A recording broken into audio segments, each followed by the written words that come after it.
페페TV에서 즐거운 소식 전해드립니다.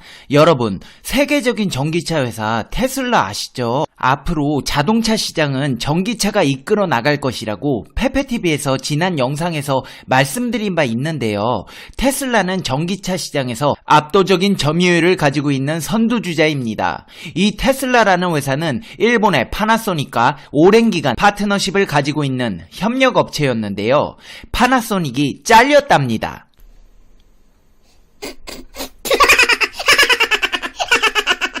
아, 그래. 소니도 망했는데 파나소닉이 멀쩡할 리가 있나요? 파나소닉 옛날에 워크맨도 소니 미치였잖아요.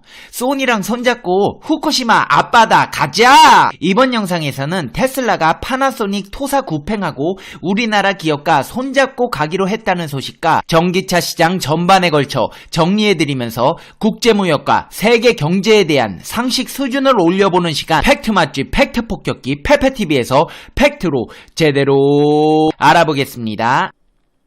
당신이 구독해야 할 단 하나의 채널, 페페TV 팩트 체크. 파나소닉이 테슬라 독점 공급 계약 관계가 깨지면서 입지가 좁아질 것으로 보입니다.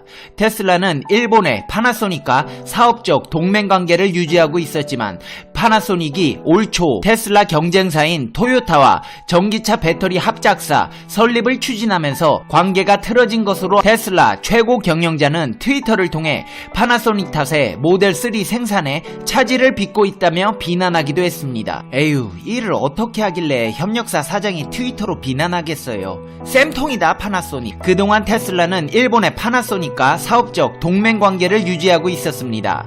하지만 파나소닉이 올해 초 테슬라 경쟁사인 토요타와 전기차 배터리 합작사 설립을 추진하면서 관계가 틀어졌습니다. 이에 대해 스가 카즈히로 파나소닉 최고 경영자는 일본 본사에서 전략회의를 마치고 기자들을 만나 파나소닉은 중국에서 테슬라와의 어떠한 사업 계획도 없다는 계획을 발표했습니다. 또한 스가 카즈히로 파나소닉 최고 경영자는 중국에 배터리 공장을 지을 계획이 없음을 밝혔다고 로이터 통신 등 외신이 보도했습니다. 그는 테슬라가 다른 업체가 중국에서 만든 전기차 배터리 제품을 사용할지 아니면 미국 네바다주에 있는 배터리 공장에서 공급받을지 여부는 테슬라가 결정할 사항이라고 강조했습니다. 그는 또 LG화학과 CATL을 의식한 듯 전기차 배터리는 가장 중요하고 비싼 부품이라면서 LG화학과 CATL 제품이 아닌 미국 네바다주 배터리 공장에서 수입하는 것이 최선책일지도 모른다는 치졸한 발언으로 묘한 여운을 남겼습니다. 로이터 통신은 파나소닉이 테슬라와의 협력을 포기하고 토요타 등 다른 자동차 업체와의 전기차 배터리 납품을 추진 중이라고 보도했습니다.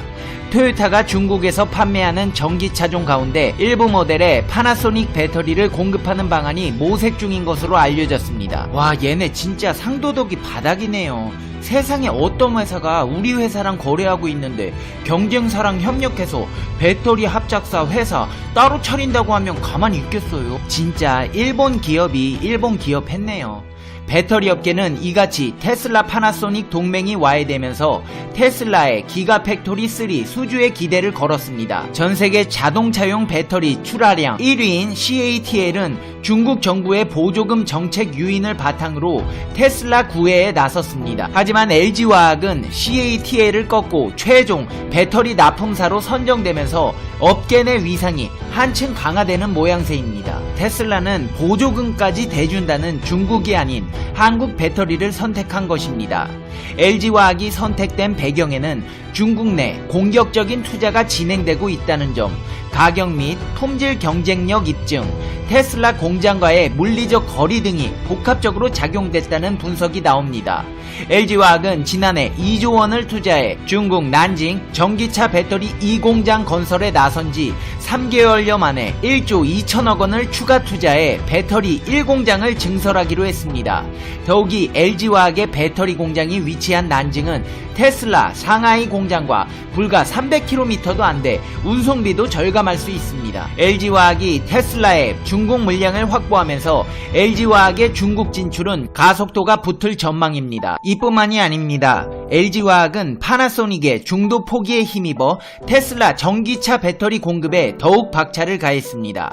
테슬라는 상하이 자유무역지대 링강 산업구에 20억 달러 약 2조 3,620억 원을 투자해 중국 전기차 생산기지 기가팩토리를 지어 연간 50만 대의 전기차를 생산할 계획을 세우고 추진했습니다. 기가팩토리는 테슬라가 미국 이외 지역에 세운 첫 번째 전기차 생산 공장입니다. 테슬라는 기가팩토리 공장 건설이 예상보다 빠르게 이뤄지자 모델 3 생산을 앞당길 방침까지 세웠습니다.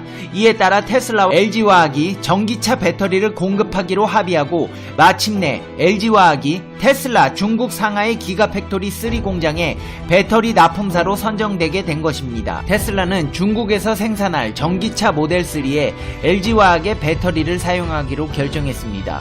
모델 3는 테슬라가 심혈을 기울여 만들고 있는 전기차 신모델로 향후 전기차 업계를 선도할 제품으로 기대를 모으고 있습니다. LG화학은 홈그라운드에 이점을 지닌 중국의 CATL을 품질 및 가격 경쟁력에서 꺾었습니다.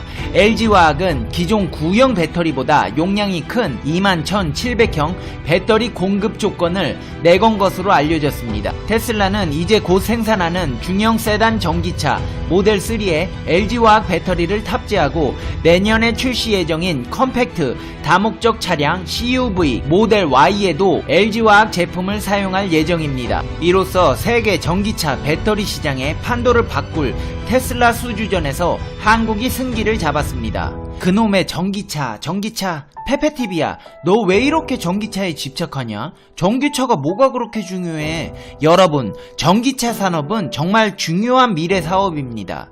가까운 미래에는 유럽뿐만 아니라 아시아, 심지어 중동까지도 앞으로 전기차 운행만 하게 될 것입니다. 단기적으로 봤을 때도 테슬라의 전기차 배터리 공급이 중요한 의미를 가지는 이유는 앞으로 유럽에서는 가솔린차와 디젤차는 운행이 점진적으로 금지되기 때문입니다. 런던의 경우 울트라 로우 에미션 존, 즉 초저공해존 발동으로 유럽연합의 매우 강력한 배기가스 규제 기준을 충족한 차만 런던 중심부로 진입할 수 있습니다. 초저공해존 벌금은 현재 200파운드 약 30만원이고 내년부터 300파운드 약 45만원으로 더 늘어납니다. 서울 노후 경유차 운행 위반 과태료의 2배가 넘는 금액입니다. 서울시는 미세먼지가 악화됐다며 지난해 사흘 동안 대중교통 무료에 150억 원을 썼습니다. 무료 버스비가 잘못됐다는 게 아니라 장기적인 투자가 이루어져야 합니다. 런던시는 일회성이 아닌 실용적인 장기 계획에 예산을 알뜰히 투입하는 모습입니다. 런던시 맑은 공기 기금은 10년에 걸쳐 2,200만 파운드 약 332억 원을 써서 공기질을 더 개선하겠다는 계획입니다. 런던뿐만이 아닙니다. 유럽 지역의 경우 경유, 연료자동차 운행 규제가 확산되고 있습니다. 이에 따라 현지와 유럽 시장을 표적 시장으로 삼고 있는 자동차 생산 업체들도 경유차 생산을 줄이는 대신 이를 상쇄하기 위해 전기차 생산량을 늘리고 있습니다. 최근 독일 함부르크시가 시내 중심가도로에서 경유차 운행을 전면 중단하기로 했습니다. 벤츠, 아우디, BMW 등의 3대 자동차 회사가 있는 독일조차 경유차 운행을 금지시킨 것은 충격적이고 유의미한 행보입니다. 독일 법원이 대기 질 개선을 위해 노후 경유차 운행을 금지할 수 있다고 판결한 데 따른 것입니다. 운행 금지 대상은 유로6를 충족하지 못한 차량입니다. 이는 유럽연합이 2013년부터 적용한 경유차 배기가스 규제 기준입니다. 함부르크시에만 16만 8천 대에 이릅니다.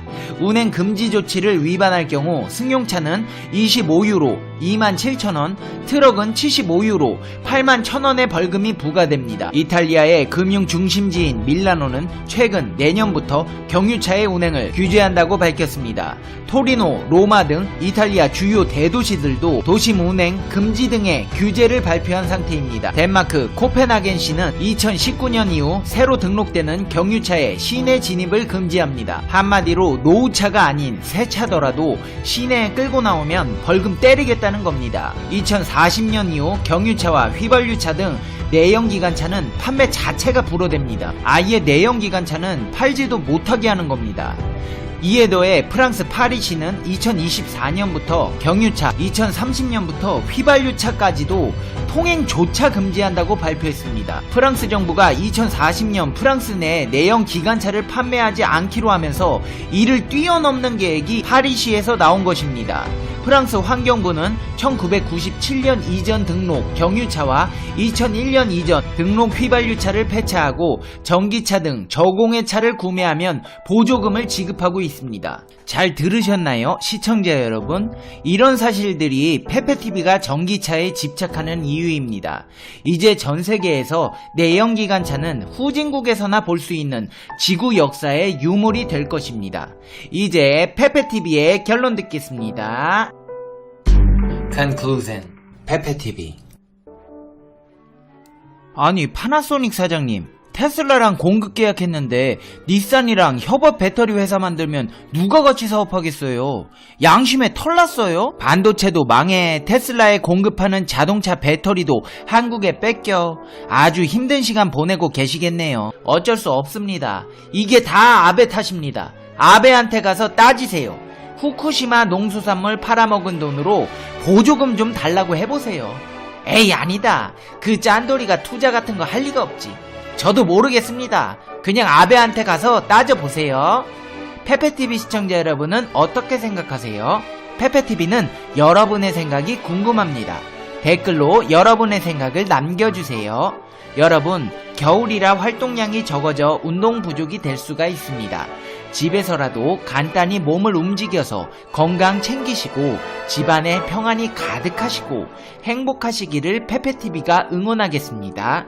날이 추우니까 따뜻하게 입고 다니시고요.